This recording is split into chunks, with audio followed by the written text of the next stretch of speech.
निरापक पद रमित सकल अशुभ अशुभ नंश देत सहज निश्चल भगति सुजय जय श्री हरिवंश।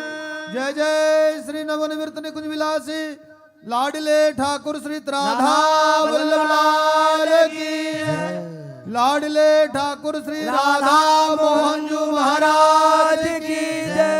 लाडले ठाकुर श्री राधा पियजू महाराज की जय। महाप्रभु श्री हरिवंश चंद्र जी महाराज की जय। श्री सेवक जी महाराज की जय। समस्त सहचरी वृंद की जय। श्री वृंदावन धाम की जय। श्री यमुना रसरानी की जय। समस्त संत हरि भक्तन की जय। श्री सद्गुरुदेव भगवान की जय।